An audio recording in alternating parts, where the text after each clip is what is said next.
오늘 예수님께서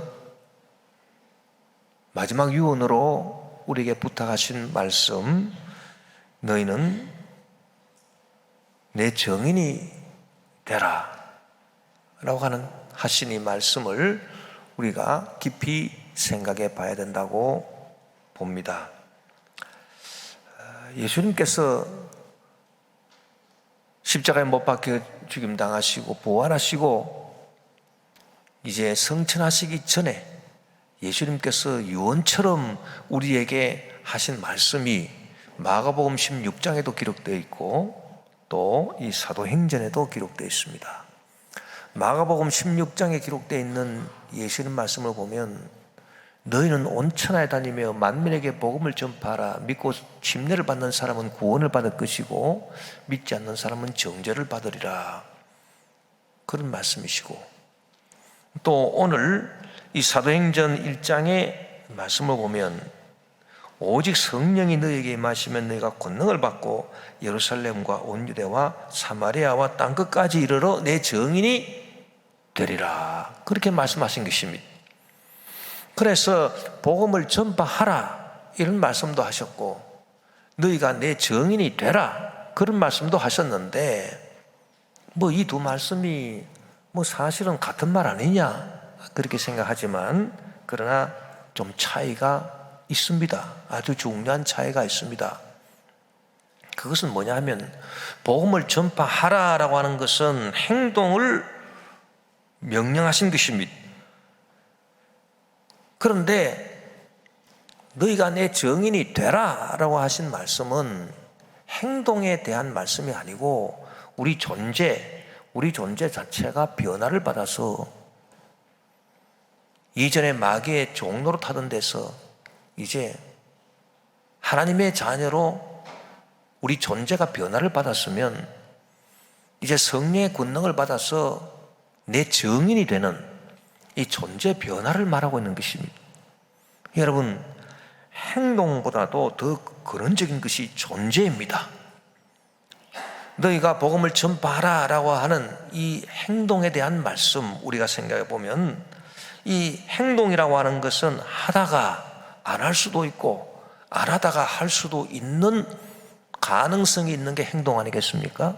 그래서 너희가 복음을 전파하라라고 하는 이 말씀은 우리가 복음을 전파하다가 복음 전파 안 할 수도 있고 쉴 수도 있고 또 복음 전파하지 않다가 복음을 또 전파할 수도 있고 그런 가능성을 내포하고 있는 말인 것입니다. 그러나 너희가 내 증인이 되라 라고 하신 말씀은 이것은 증인이 된다라고 하는 것은 내 존재, 내 인생이 변화받아서 내가 그렇게 살도록 항상 내가 주님의 증인이 되어 주님을 증거하며 살도록 되어 있다. 그런 의미가 있는 것입니다. 그렇기 때문에 행동보다도 더 근본적인 것이 바로 이 존재의 변화라고 하는 것입니다. 과연 그래서 그런지는 모르겠습니다만은 마가복음에는 그냥 너희는 온 천하에 다니며 만민에게 복음을 전파하라 그렇게 말씀하셨는데 이 행동보다도 더 근본적인 존재의 변화, 이제 우리가 마귀의 종에서 예수를 믿어서 하나님의 자녀가 되는 존재 변화, 또 우리가 주님의 증인이 되는 존재 변화, 이 존재 변화는 더 중요한 일이기 때문에 그냥 말씀하신 것이 아니고 오늘 본문 사도행전 1장 8절에 보면 오직 성령이 너희에게 임하시면 너희가 권능을 받고 예루살렘과 온 유대와 사마리아 땅끝까지 이르러 내 증인이 되리라 그렇게 말씀하신 것입니다. 그래서 복음을 전파하는 행동보다도 내 존재가 변화되어서 내가 주님의 증인이 되는 것, 이것은 참 중요한 일이기 때문에 그냥 되는 일이 아니고 오직 성령이 나에게 임해서 내가 권능을 받아야 되겠구나 라고 하는 것을 우리가 알 수가 있는 것입니다. 여러분, 그 무엇이 된다라고 하는 존재 변화는 참으로 중요합니다. 행동보다 훨씬 더 중요한 것입니다. 우리는 주 예수 그리스도의 은혜로 말미암아 예수님 십자가 보혈의 은혜로 그 은혜를 믿음으로 말미암아 우리가 하나님의 자녀가 되었습니다. 이전에는 우리 존재가 마귀의 종이었는데 이제는 하나님의 자녀가 된 것이고, 또 우리가 이 세상을 떠난 후에 장차 부활의 날에 우리 존재가 변화할 것을 성경이 말하고 있습니다. 지금은 우리가 약한 몸이지만은, 병들어 앓기 쉬운 그런 약한 몸이지만은, 그러나 그때는 병들지 않고 늙지 않고 쇠하지 않는 강한 몸이다. 강한 몸으로 우리 존재가 변화된다. 또 지금은 우리가 육신의 몸이지만은, 그러나 부활할 때는 우리가 신령한 영적인 몸으로 부활한다. 또 지금은 우리가 추한 몸이지만은, 그러나 그때는 영화스러운 몸으로 우리 존재가 변화받는다. 그것을 말해주고 있는 것입니다. 그래서 우리가 성령의 권능을 받아서 이제는 우리가 이 땅에 살 때 이 나머지 우리 인생을 이제는 주님의 증인이 되는, 그래서 내 존재가 주님의 증인으로 변화받는 그런 삶을 우리가 살아야 되겠다라고 하는 것입니다. 여러분, 주님의 증인이 된다. 내가 존재 변화를 이루어서 이제 주님의 증인이 된다. 이 주님의 증인이 된다라고 하는 게 무슨 의미겠습니까? 여러분, 주님의 증인이 된다라고 하는 것은, 증인이라고 하는 것은 자기를 드러내는 것이 아니고 남을 드러내는 게 증인 아니겠습니까?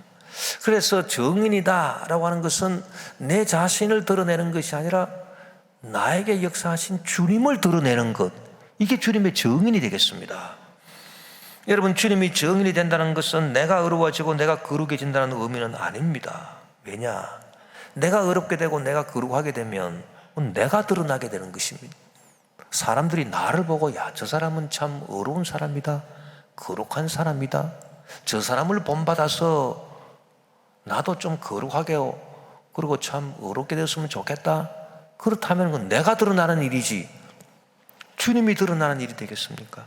그러므로 내가 의롭게 되고 내가 거룩하게 되는 것이 주님의 증인이 되는 것이 아닙니다. 나는 불의하고 초악하지만은, 미련하고 둔하고 어리석지만은, 그러나 나에게 역사해 주신 예수님, 그래서 내 죄를 용서하시고 나를 새롭게 변화시켜 주신 그 예수님이 드러나야, 그래야 내가 주님의 증인이 될 수 있는 것입니다. 우리가 성경에 보면은 이러한 차원에서 예수님의 증인된 사람이 있습니다. 바로 수가성 우물가의 여인입니다. 여러분, 이 여인은 우리가 성경에 기록된 것을 보면은 인생의 행복을 위해서 남편을 잘 만나야 된다, 그런 결론을 내린 것 같습니다. 상당히 일리 있는 말이다, 그렇게 생각할 수 있습니다. 그래서 여자의 일생에 행복하기 위해서는 무엇보다도 남편을 잘 만나야 되는 것이다. 그래서 결혼을 했는데 첫 번째 남편, 자기를 행복하게 해주지 못한다 결론을 내리고 이혼을 했습니다. 두 번째, 세 번째, 네 번째, 다섯 번째. 그래서 5번 결혼하고 5번 이혼했습니다. 그리고 이제는 남편에게서 행복을 얻는다라고 하는 것을 포기하고 이제는 그저 될 대로 되라, 오다 가다 만난 사람과 동거하고 있는 중이었습니다. 동네 사람들은 이 여인을 손가락질했습니다. 정조관념이 희박하고 참 이상한 여인이다, 잘못된 여인이다, 그렇게 비난을 했습니다. 이 수가성 우물가의 여인은 이 비난을 피하기 위해서 물을 기르러 오는데 시원한 아침이나 시원한 저녁에 물을 기르러 오지를 못합니다. 사람들의 눈을 피해서 한낮 뜨거운 햇빛을 받으면서 물을 기르러 왔다가 예수님을 만나게 되었습니다. 예수님께서 말씀하시기를, 이 물을 마시는 자마다 다시 목이 마르겠지만은 내가 주는 생명의 물이 있으니 그 물을 마시는 사람은 영원히 목마르지 아니할 것이다. 처음에 이 여인은 그 말씀을 고지고대로 이행해서, 그런 물이 세상에 있습니까? 그런 물 있으면 좀 주십시오. 내가 수고스럽게 매일 우물에 물 길러러 오지 않아도 될 터이니 그런 물이 있으면 주십시오. 예수님께서 네 남편을 데리고 오라. 예, 저는 남편이 없습니다. 그래, 네 말이 맞다. 너는 5번 결혼했으나 다 이혼했고 이제는 다 헤어졌고 지금 살고 있는 남자는 네 남편이 아니니 네 말이 맞다. 이 말을 했을 때 이 여인의 마음속에는, 야, 이분은 보통 분이 아니구나. 내가 행한 일을 다 아시고 이분은 선지자임이 틀림없다.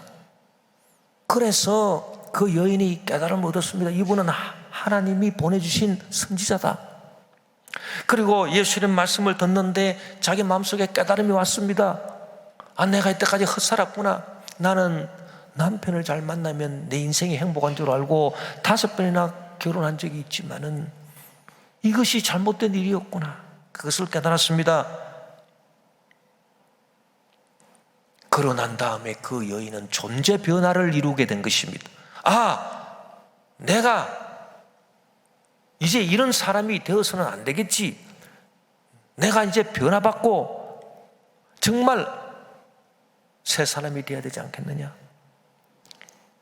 이분이 주시는 영원한 진리의 말씀, 생수를 내가 마시고 이 진리의 말씀으로 내가 살아가는 내 존재 변화가 이루어지는 그런 사람, 하나님의 자녀가 되어야 되지 않겠느냐, 그렇게 생각했던 것입니다. 그래서 이 여인이 어떻게 행동했을까요? 요한복음 4장 28절 30절에 보니 여자가 물동이를 버려두고 동네로 들어가서 사람들에게 이르되 내가 행한 모든 일을 내게 말한 사람을 와서 보라, 이는 그리스도가 아니냐 하니 그들이 동네에서 나와서 예수께로 오더라. 그래서 이 여인이 그 사실을 동네 다니면서 많은 사람들에게 전파했습니다. 내가 행한 일을 알고 나를 깨우쳐 주신 분이 있다. 내가까지 지금 헛되고 헛된 것을 구했던 내 삶을 깨우쳐 주시고 나로 하여금 새로운 존재 변화를 이루게 해주신 분이 있다.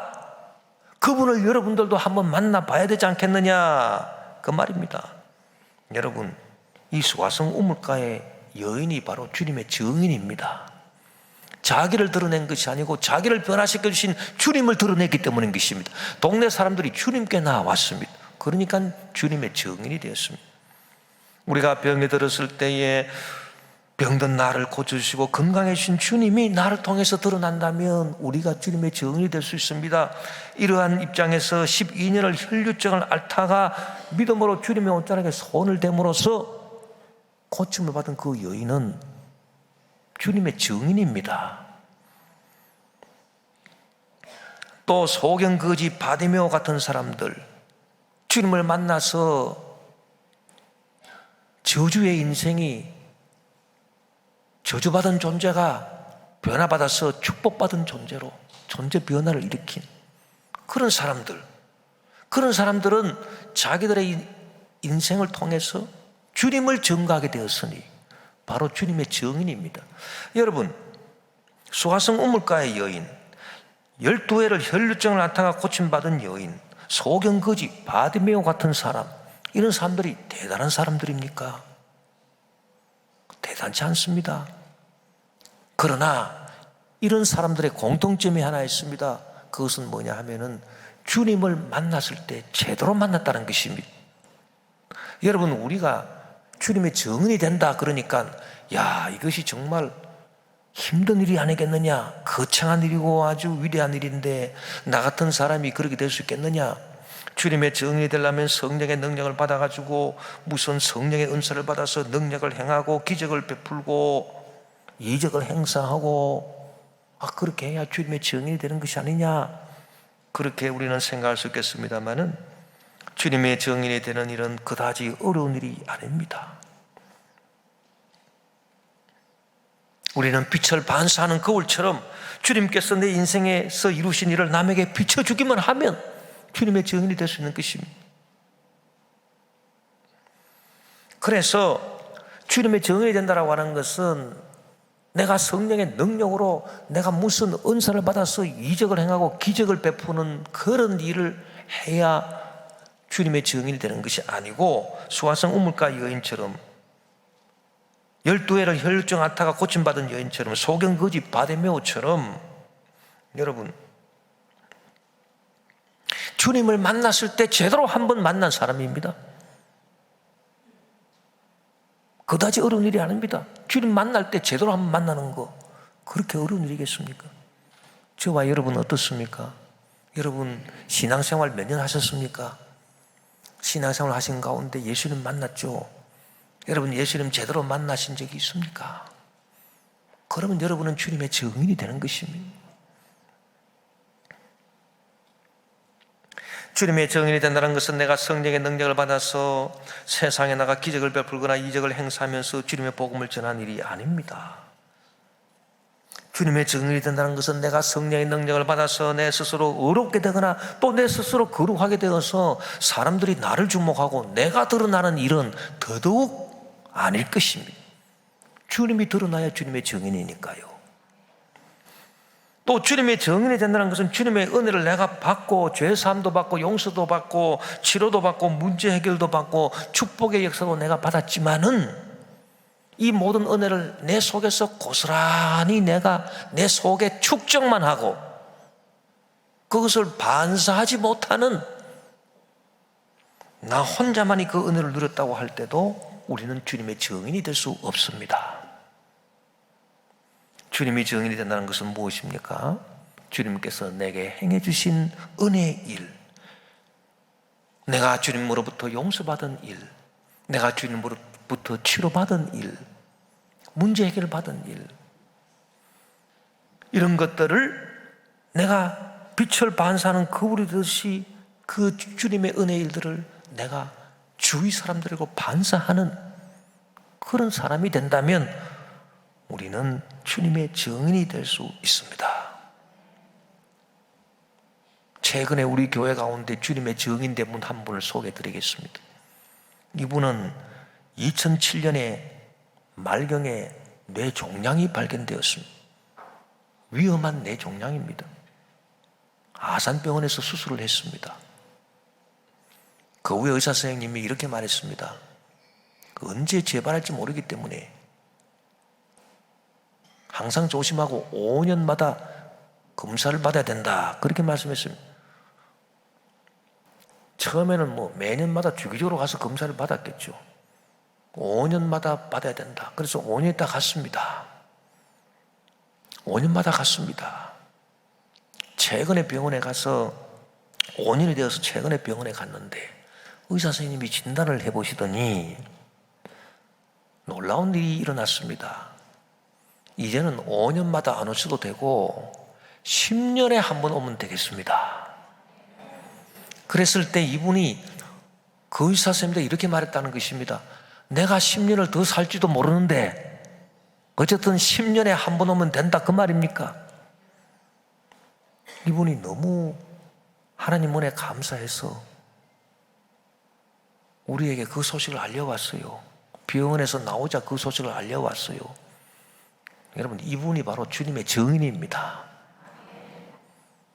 주님의 증인 되는 일 그렇게 어렵지 않습니다.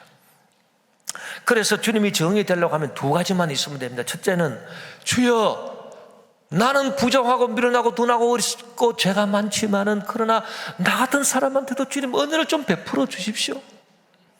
그래서 제 죄를 용서해 주시고 제 병을 고쳐 주시고 제 저주의 문제를 해결해 주십시오. 겸손한 마음으로 주님 은혜를 구하는 이 마음, 그 다음에 무슨 또 마음이 있어야 되겠습니까? 주님, 제게 은혜를 베풀어 주시면 이 내 주변에 있는 다른 사람들도 이렇게 주님의 은혜를 받아서 그들도 다 죄사함 받고 용서받고 치료받고 문제 해결 받으면 얼마나 좋겠습니까? 주변 사람을 사랑할 줄 아는 그 마음, 이 두 가지만 있으면 우리는 주님의 증인이 될 수 있는 것입니다. 여러분, 우리 인생이 성공적인 인생이 되기를 원합니다. 누구나 다 성공적인 인생을 살기를 원합니다. 행복한 삶을 살기를 원합니다.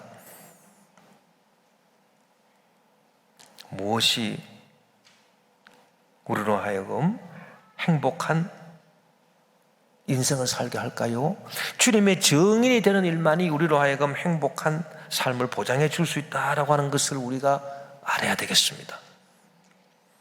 여러분, 인생이 행복하기 위해서는 첫째로 불안과 두려움이 없어야 됩니다. 그런데 이 불안과 두려움이, 내 인생에서 불안과 두려움이 어디서 생겨나느냐? 근원을 파고들면은 나 자신을 드러내려고 하는 데서 불안과 두려움이 나옵니다. 사람들은 여러분, 이 세상에 살면서 나 자신이 드러날까봐, 내가 범한 죄나 비리나 잘못 이런 것들이 드러날까봐 두렵고 불안합니다. 또 내가 내 자신을 드러내야 됩니다. 내가 영향력을 세상에 행사해야 됩니다. 내 자신을 드러내야 되는데 내가 내 자신을 잘 드러내지 못할까봐 또 불안합니다. 내 자신이 드러날까봐 불안하기도 하지만은 또 내 자신을 잘 드러내지 못할까봐 불안합니다. 그것이 하나님 믿지 않는 불신자들의 삶입니다. 하나님이 계시지 않고 주님이 안 계시기 때문에 드러낼 뿐이 없습니다. 자기 자신밖에 없습니다. 그러니까 어떤 때는 자기 자신이 드러날까봐 불안하고, 어떤 때는 자기 자신을 드러내지 못할까봐, 내가 이 세상에 영향력을 행사해야 되는데 영향력을 행사하지 못할까봐, 자기가 드러나지 못할까봐 또 불안한 것입니다. 불신앙의 사람들인 것입니다. 그러나 여러분, 우리 믿는 사람은 그렇지 않습니다. 성령의 권능이 우리에게 임하면 나 자신을 드러내는 일에 우리는 전혀 관심이 없습니다. 오직 나를 통해서 주님이 드러나시기만 하면 되는 것입니다. 수가성 우물가의 여인도 마찬가지 아닙니까? 평소에는 자기 비리가 드러날까봐, 자기 잘못이 드러날까봐 전전긍긍했습니다마는 이제 주님이 자기를 통해서 드러나게 되니 그 불안이 사라졌습니다. 사람들을 피해 다녔던 사람이 온 동네 다니면서 사람들에게 알렸습니다. 내가 행한 일을 나에게 말하고 나를 깨우쳐 준 그리스도가 오늘 우리 동네에 오셨다, 이분을 만나봐야 되지 않겠느냐. 이것이 그녀의 행복입니다. 여러분, 우리가 성령의 권능을 받게 되면은 주님의 증인이 되는데, 성령이 우리에게 뭘 주십니까? 사도행전 2장 11절에 보니 하나님이 말씀하시기를, 말세에 내가 내 영을 모든 육체에 부어주리니 너희의 자녀들은 예언할 것이요 너희의 젊은이들은 환상을 보고 너희의 늙은이들은 꿈을 꾸겠다고 말씀했습니다. 여러분, 예언이나 꿈이나 환상이나 이 본질이 뭡니까? 예언이라고 하는 것은 내 속에서 나온 말이지만 내 말이 아닙니다. 나를 벗어난 말입니다. 왜? 하나님이 나한테 주신 말씀이기 때문에. 그래서 내 속에서 나오지만 나를 벗어난 성령의 말씀이기 때문에 내가 나를 벗어난다, 내가 나를 드러내지 않아도 된다, 그 말입니다. 꿈과 환상이라고 하는 것이 무엇입니까? 꿈과 환상 누가 가진 겁니까? 내가 가진 것입니다. 그러나 나를 벗어나는 생각이 꿈과 환상입니다. 왜? 성령이 주신 생각이니까. 꿈과 환상이 나를 이끌면 그 꿈과 환상이 내 속에서 나온 내 생각이지만은 나를 벗어납니다. 나를 드러내지 않습니다. 나를 드러낼 이유가 없습니다. 그것이 꿈과 환상입니다, 여러분. 그래서 주님의 뜻을 증거하는 그 생각이 꿈과 환상입니다. 그래서 나로부터 해방시키고 나를 벗어나게 하고 나를 드러내지 않게 함으로써 불안도 없어지고 두려움도 없어지고 아무 걱정 근심이 없습니다. 이것이 바로 주님의 증인이 가질 수 있는 마음의 행복인 것입니다. 여러분, 우리 몸을 보면은 우리 몸이 병드는 이유가 크게 두 가지가 있습니다. 하나는 영양이 부족해서 우리 몸이 병이 듭니다. 또 하나는 영양이 너무 풍부해서 병이 듭니다. 영양이 풍부한데 신진대사가 활발하게 이루어지지 않고 에너지가 밖으로 발산이 안 되니까 몸에 자꾸 축적이 되니까 고혈압, 고지혈증, 당뇨, 암 이런 성인병이 생기는 것입니다. 여러분, 우리 인생도 마찬가지입니다. 우리 인생이 영양분이 없으면, 하나님의 은혜를 받지 못하면 우리 인생은 병드는 거예요. 우리 인생의 죄사함의 은혜, 우리가 살면서 얼마나 많은 죄를 짓습니까? 그러나 죄사함의 은혜, 용서의 은혜, 치료의 은혜, 문제 해결의 은혜, 영생 천국의 은혜, 하나님의 은혜를 받아야 우리 인생이 건강하지 않겠습니까? 그런데 여러분, 우리가 하나님의 은혜를 받기만 하고 내 인생에다 축적만 시키고 이것을 내가 발산하지 못한다?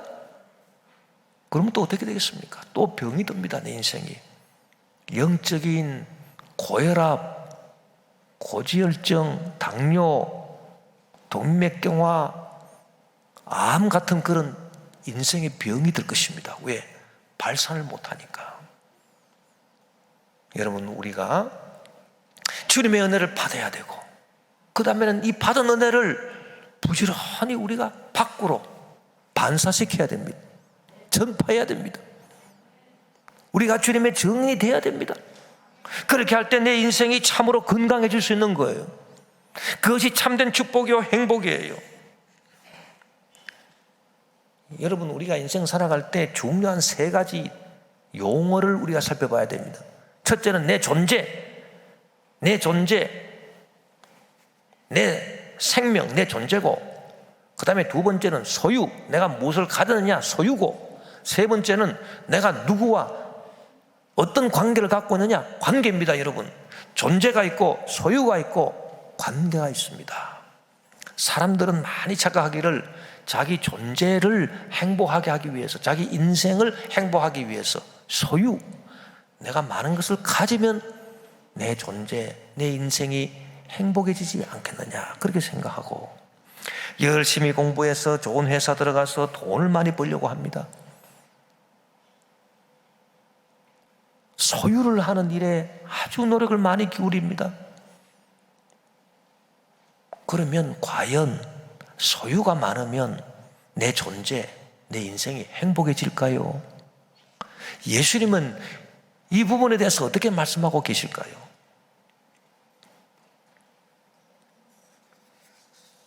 누가복음 12장 15절에 보니 그들에게 이르시되 삶과 모든 탐심을 물리치라. 사람의 생명이 그 소유에 넉넉한 데 있지 아니하니라 하시고, 이 사람의 생명이라고 하는 것은 인생 존재를 말합니다. 이 인생, 이 존재가 행복하기 위해서 소유가 넉넉한데 있지 않다? 그럼 뭡니까? 여러분, 내 존재를, 내 인생을 행복하게 풍성하게 해주는 것은 소유가 아니라 관계입니다. 관계. 하나님과의 관계, 사람과의 관계입니다. 하나님과의 관계가 좋고 하나님으로부터 내가 많은 은혜를 받고 내가 하나님을 사랑하고 하나님과의 관계가 좋습니다. 그러면 내 존재가 풍부해지고 행복해지는 거고, 또 사람과의 관계입니다.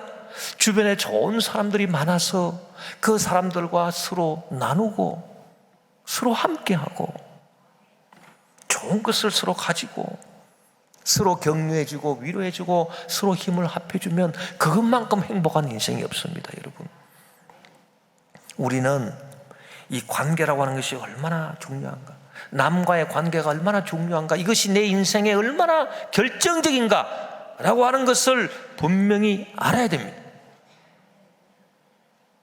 예를 들어서 남과 나누는 사랑의 관계가 없다. 여러분, 우리 이런 생각을 한번 해본 적이 있습니까? 이 세상에 나 혼자 있습니다. 이 세상에 나 혼자 있으니까 이 세상의 땅들이 전부 다 내 것입니다. 다 내 겁니다. 왜? 나 혼자 있으니까.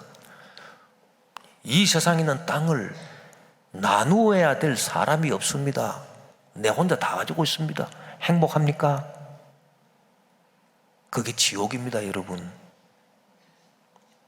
자, 내가 어떤 지식을 알았습니다. 내가 사람의 방언을 할 수 있습니다. 사람의 방언, 외국어, 내가 여러 가지 외국어를 유창하게 말할 수 있습니다. 천사의 말을 내가 들었습니다. 하늘에서 내려온 신비한 비밀을 들었습니다. 그런데 관계가 없습니다. 옆에 사람하고 관계가 없어요. 이 세상에 나 혼자밖에 없어요. 그 말을 전달해 줄 사람이 없습니다. 행복하겠습니까? 행복하지 않습니다. 내가 믿음이 있어서 산에게 명령해서 이 산아 저 바다에 빠져라. 그러니까 산이 뽑혀서 바다에 빠집니다.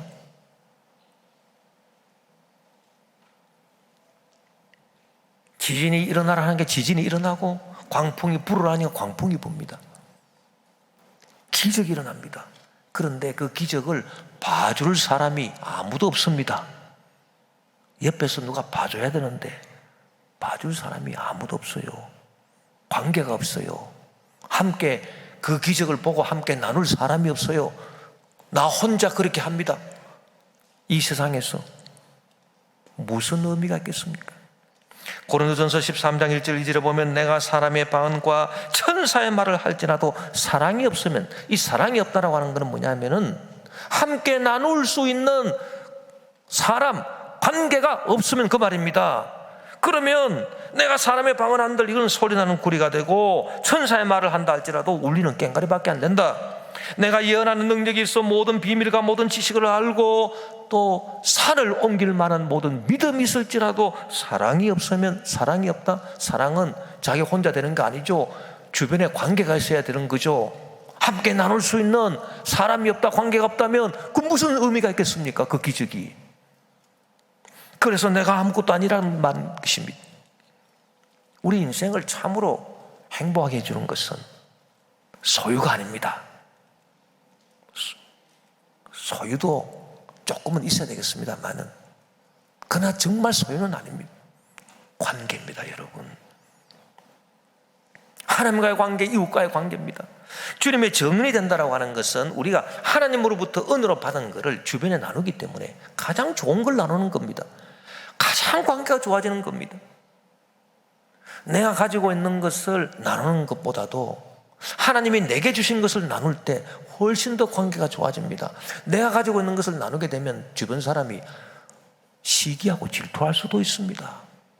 그러나 하나님이 나한테 주신 것입니다. 하나님이 이런 달란트를 나한테 주셨습니다. 감사합니다. 이웃과 함께 나눕니다. 그러면 이웃도 함께 즐거워하고 함께 나눌 수가 있습니다. 이게 바로 정인입니다, 여러분. 주님의 정인이 된다고 하는 것은 주님께서 우리에게 주신 것을 우리가 받아 누리고 주님이 주신 것을 함께 나누는 것입니다. 수가성 우물가의 여인은 죄사함의 은혜를 받았습니다. 용서의 은혜를 받았습니다. 이것을 함께 나누는 것입니다. 여러분들도 와서 그리스도를 만나서 여러분들의 죄도 다 용서를 받으십시오. 치료받은 사람은 마찬가지입니다. 내가 치료받았으니 여러분도 주님께 와서 치료를 받으십시오. 우리가 받은 것을 이웃과 나눌 때 이것이 가장 좋은 것 아니겠습니까? 그래서 주님의 정인이 되는 것이야말로 하나님과의 관계 풍성하게 하고 이웃과의 관계 풍성하게 하고 아름답게 하니 이것만큼 내 인생을 행복하게 해주는 길이 어디 있겠습니까? 아무리 내 존재가 스스로 유복하고 풍성하다 하더라도 관계가 단절되어 있다. 하나님과의 관계가 단절되어 있다.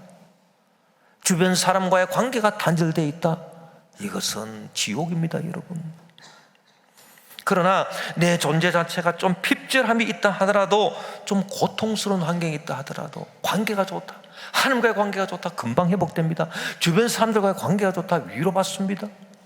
관계를 통해서 다시 일어날 수 있습니다, 여러분. 김추수 시인이 꽃이라고 하는 시를 짓지 않았습니까? 내가 그의 이름을 불러주기 전에는, 그의 이름을 불러주었다라고 하는 것은 그와 나 사이의 관계를 만들었다, 그 말입니다. 내가 그의 이름을 불러주기 전에는, 관계를 만들기 전에는 그 말입니다. 그는 다만 하나의 몸짓에 지나지 않았다. 내가 그의 이름을 불러주었을 때, 내가 그와 관계를 만들었을 때 그는 나에게로 와서 꽃이 되었다. 내 인생이 행복해졌다, 그 말입니다, 여러분. 이 5월달은 계절의 여왕입니다. 이 5월달 이틀 남았습니다, 이제. 이틀이 지나가면 이 아름다운 계절, 이 계절의 여왕, 우리가 내년이 되어야 또 만날 수가 있지 않겠습니까?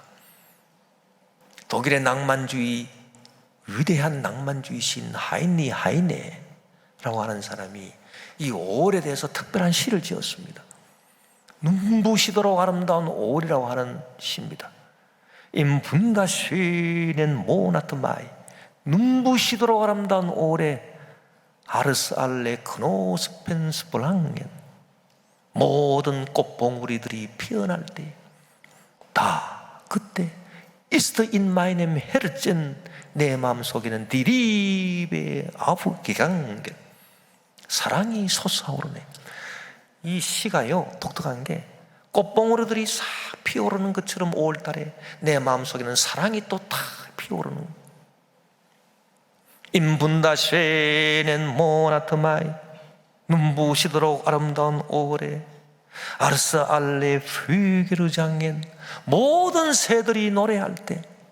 여러분, 새들이 노래한다, 새가 노래하는 거 하고 또 매치가 됩니다. 다 그때